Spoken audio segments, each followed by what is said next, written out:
Pessoal, beleza? Um abração e vamos lá. Então, olha só. Hoje a gente vai dar continuidade lá no nosso conteúdo de história do 8º ano de vocês. Então, lá no capítulo 6, na página 98, tem o capítulo 6 fala assim: a Idade do Ouro no Brasil e revoltas coloniais. Eu vou dividir esse capítulo em duas videoaulas. Fechou? Beleza.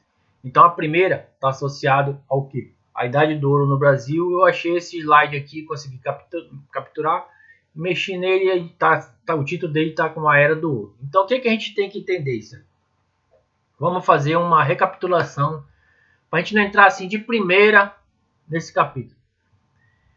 Colonização do Brasil foram vários e vários anos, várias e várias décadas, vários e vários processos. Começou lá em 1500 com o descobrimento, fechou? Depois foi em 1530 que eles vieram olhar primeiro aqui, fazer as primeiras visitas, depois começou-se a ocupar o Brasil, depois cana-de-açúcar, foi embora, passando com o tempo, aí chegou, isso a gente está falando de séculos, fechou? Então a gente já vai falar agora do século XVIII, que foi quando os portugueses já acharam o que eles vieram fazer nas primeiras explorações aqui, que eles queriam achar era minério, eles precisavam de ouro. E passou-se o que? Vários e vários séculos até surgir o ouro na região das Minas Gerais ali. Fechou? E foram então que aí que foi. Vamos dedicar o nosso tempo. A coroa portuguesa começou a olhar com mais carinho, que foi quando começou a aparecer o que eles precisavam. Desde o início da colonização, desde o início do descobrimento, que era o ouro. Como não acharam, eles foram fazendo o que? Exploração de pau-brasil, drogas do sertão, não foi isso? Tráfico negreiro, colonização, porque os espanhóis queriam tomar o território deles, aquela série de situações que a gente já sabe, tá? Droga do sertão, cana-de-açúcar, fumo, tabaco, não é isso? Aí até chegar no século XVIII, que foi esse que é o assunto do capítulo 6 de vocês. Então acompanha comigo lá. Então olha só, o segundo fala a corrida do ouro. Os bandeirantes paulistas adentraram o interior da colônia para descobrir o ouro. Descobre ouro em quem? Minas Gerais, tá? Nesses outros estados aí, Goiás, na região ali de Minas Gerais, tá? Beleza. O que é que a gente tem que entender isso aí? Os bandeirantes, quem eram os bandeirantes? Vamos se lembrar, quem eram os bandeirantes? Assunto lá do 7º ano, quem foi meu aluno lá. Os bandeirantes foram os caras que começaram a adentrar, ou seja, entrar no território brasileiro. Para o quê? Para capturar indígena, para fazer a exploração do território, tá? Para fazer o quê? A colonização se fixar, ter força, tá? Para escravizar indígena, para vender indígena, e eles se depararam o quê? Com ouro, tá? Então, uma das características dos bandeirantes foi o quê? Adentrar no território do Brasil, e vamos dizer assim, descobrir os minérios. Vamos para frente. Então, aqui nesse terceiro slide fala assim, ó, corrida do ouro. Quem descobriu o ouro em Minas Gerais foi Antônio Rodrigues Arzão, em 1693, perto hoje da cidade de Sabará, que na época não existia. Então, vamos olhar com calma. Esse descobrimento do ouro, vamos entender assim, vamos devagar. As primeiras pepitas descobertas eram de um lance chamado ouro de aluvião.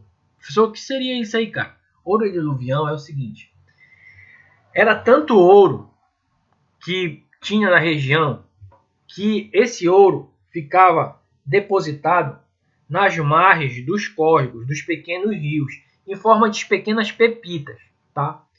E o aluvião, esse ouro de aluvião, era um ouro que ficava assim próximo à flor da terra, para te entender, ali próximo da flor da terra, onde passavam os canais dos rios, dos igarapés e tal. Esse ouro de aluvião era retirado por um lance de uma ferramenta chamada bateia, que ela ia como se fosse uma peneira, eles iam peneirando e iam achando os ouros. Depois de vários e vários anos, eles começaram a fazer o ouro, exploração de minas, utilizando o que? Escravo africano, tá? A gente está falando em século XVII aqui, ó, 1693, a gente está falando em século XVII, e depois, lá na primeiro slide, olha aqui, ó, século XVIII, tá? Aqui a gente está falando em mão de obra escrava africana, tá legal? Beleza. Então olha só. Ah, tu vai dizer assim, Rogério, mas peraí, tu tá batendo que não existia mais escravo indígena? Cara, sempre existiu escravo indígena. Sempre existiu escravo indígena, tá? A mão de obra indígena, ela foi massacrada por centenas de anos, tá? Séculos a fio. Desculpa. Mas só que hoje, nesse contexto aí de corrida do ouro, o governo português começou a intensificar, desde muito tempo atrás, a utilização do escravo africano.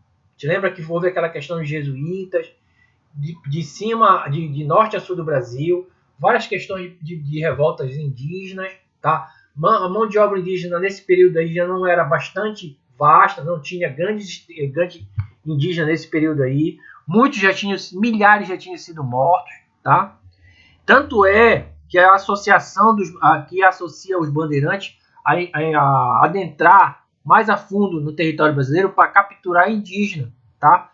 E no início também houve utilização de mão de obra indígena, mas aí com o passar dos anos, tá? Com a exploração das minas, a principal mão de obra era a escrava africana, falou?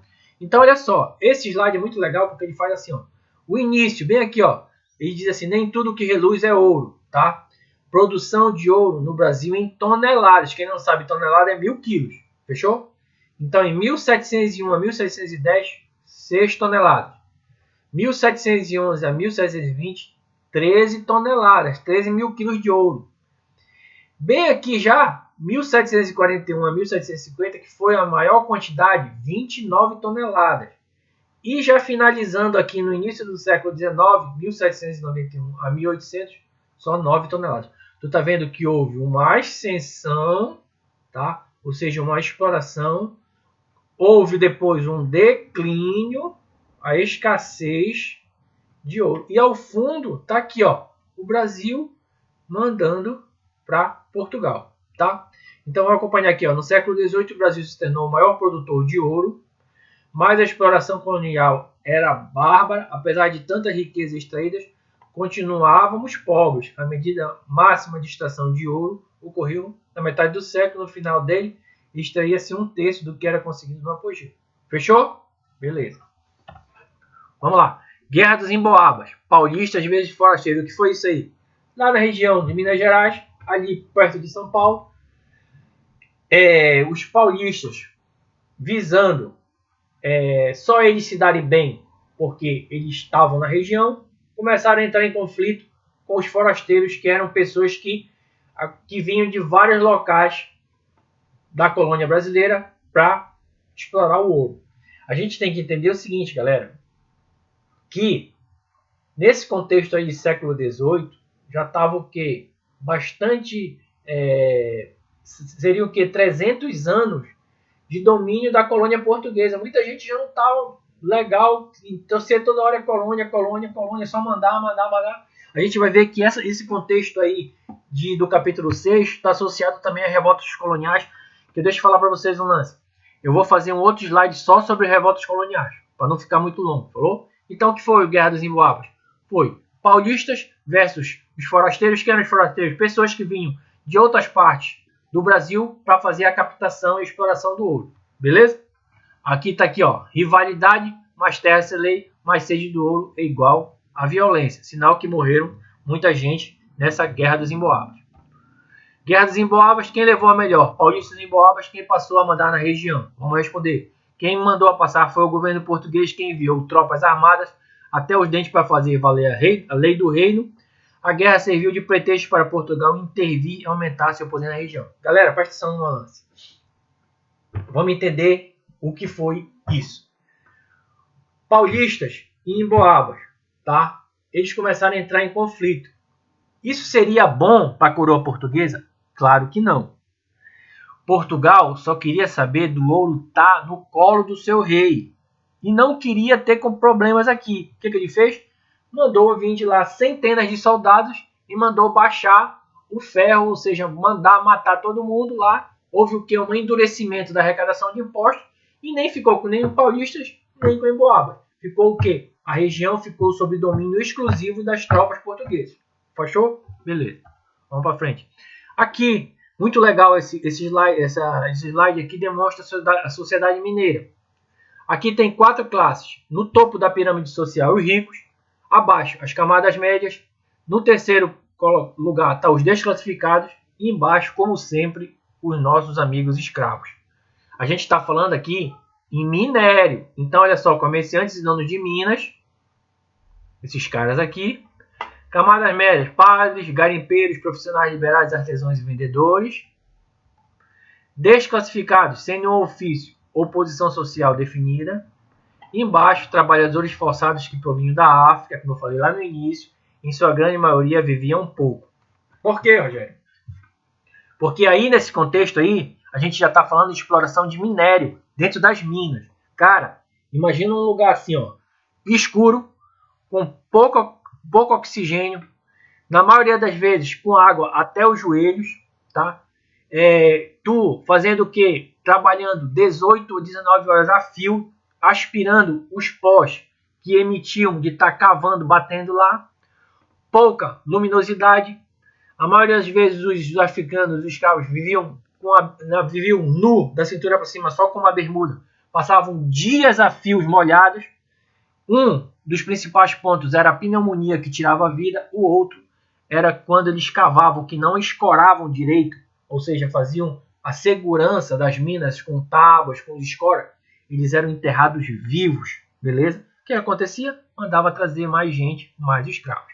Então aqui está chamando a atenção, em sua grande maioria, viviam um pouco. A vida útil de um escravo africano talvez fosse de 7 anos no máximo, aquele que tinha sorte de não ser soterrado nem perder sua vida com as doenças.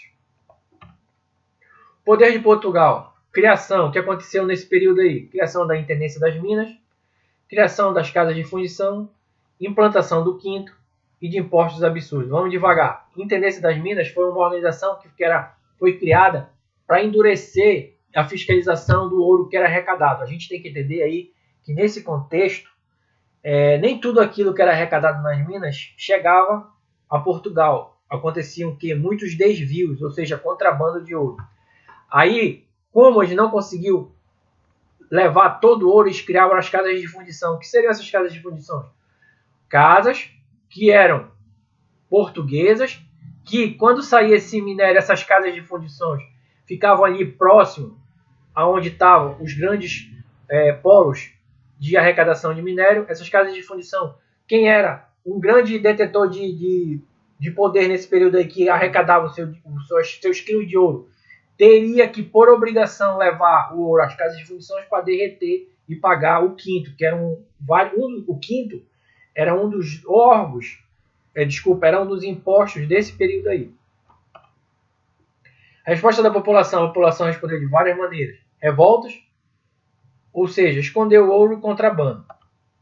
Distrito Diamantino, a gente já está falando aí depois, o surgimento de esmeraldas, diamantes, tá? Que foi outra arrecadação de impostos que o Portugal, como metrópole, se deu muito bem. Levaram milhares de pepitas, diamantes aqui, no caso a gente está falando de esmeraldas, tá? A gente tem que entender o que a gente está falando em ouro, depois do surgimento do Distrito Diamantino, que foi as pepitas, ou seja, as pedras preciosas. Nesse período aí, o rei era Dom João V, tá?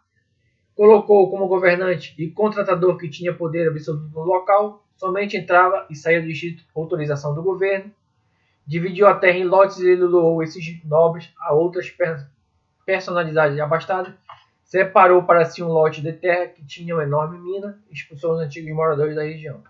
Galera, é o seguinte, uma das características que tu tem que entender aí também foi o seguinte: esse surgimento do ouro, das pepitas, houve uma febre do ouro, então muita gente passou fome mesmo, não tinha nem o que comer. Cidades ficaram à míngua, porque quando tu vê que está dando muito ouro, tu larga comércio, tu larga a tua família, tu larga a tua agricultura, a tua criação de gado e te embrenha para lá, e tu esquece até que tu tem família. E aconteceu também uma situação de fome em várias cidades ali próximas às regiões de minério, porque, só para te ter uma ideia, comprava-se uma galinha com pepita de ouro. Para te comer, tu tinha que pagar tudo com ouro, porque dinheiro em papel, dinheiro em moeda era muito escasso, então eles usavam tudo para pagar com ouro. Falou? Isso aí é só um lance aí para a gente entender como ficou essa situação aí. Decadência da região mineira e as consequências do período do ouro. Povoamento do interior, que foi com... Aqui está associado também aos bandeirantes. Crescente urbanização. Mudança da capital em 1763 de Salvador para o Rio de Janeiro. A capital do Brasil até 1763 era Salvador. Depois passou a ser Rio de Janeiro. Outra característica da decadência da região mineira. Consolidação do mercado interno.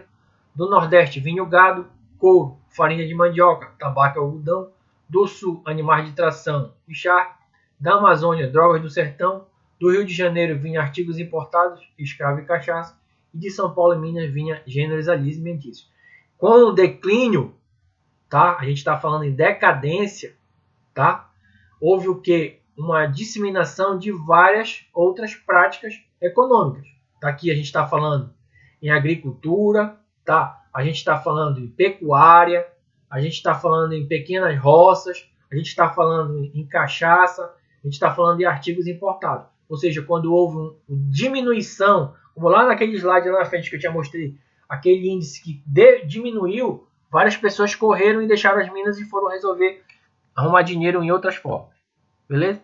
Quem ficou com o ouro da colônia, aqui fala que o Tratado de Metum, ou o Tratado dos Panos e Vinhos, foi um acordo entre Portugal e Inglaterra, tá? Que o ouro do Brasil foi para Portugal, depois passava para a Inglaterra mandava tecidos e Portugal mandava o vinho, um comércio aqui. Só que nesse lance desse tratado de Metum ou de Panos e Vinhos, quem se saía muito mais beneficiada sempre foi a Inglaterra. Porque aqui a gente está falando em século XVIII, te lembra lá no século XVIII, houve o quê? O surgimento devagar das indústrias têxteis, ou seja, de pano. Por isso aqui, ó, pano, tudo aqui, ó, pano, ou seja, de roupa. A Inglaterra mandava roupa para cá, Portugal mandava vinho para lá, e como na maioria das vezes o ouro também fazia o que? Esse pagamento desses tecidos. Aqui, Península Ibérica, demonstrando aqui um mapazinho de Portugal e a Espanha. Falou? Principais minérios extraídos, ouro e diamante. Período de quem? Guerra das Emboabas. Aqui já falou paulistas e forasteiros. Aqui, Portugal aumentou seu poder na medida da criação de que? Fundição, já foi feito para falar para vocês. Revoltas a gente vai ver no outro slide, tá? O distrito diamantino foi onde surgiu as pedras preciosas, tá? Com intensificação e exploração da mão de obra africana e intensificação de exploração de tributos, ou seja, de impostos por Portugal. Sociedade mineira, consequências do período, já foi feito também. A Inglaterra, tá? Aqui também. Sociedade mineira. Falou? O valor econômico é definido quando a demanda é maior que a oferta, ou seja, quando é raro, o ouro é bem raro. Impostos, cobrança sobre a venda de uma pessoa, sobre a atividade comercial. Por que o Brasil não se desenvolveu? Cara, isso é simples. O Brasil, nesse período aqui, era colônia de Portugal. Portugal nunca tinha como objetivo melhorar a vida da população, cara. Nunca houve essa ideia. Era explorar. Pacto colonial, já falei para vocês várias vezes lá nas aulas presenciais, no Girassol. Quando a gente fala em pacto colonial, tu tem que entender que Portugal só queria explorar e se dar bem em cima do Brasil, ou seja, da sua colônia.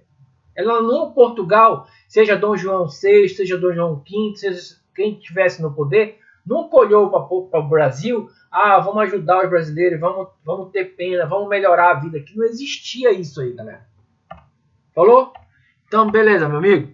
A gente se vê na próxima aula. Eu vou resolver esses exercícios aqui, vou fazer a correção, tá? Do capítulo 6 de vocês. E vou também essa semana, acho que antes de quarta-feira, colocar lá no grupo do 6º e 9º ano exercícios sobre o capítulo. Falou? Um abração para vocês aí, até a próxima.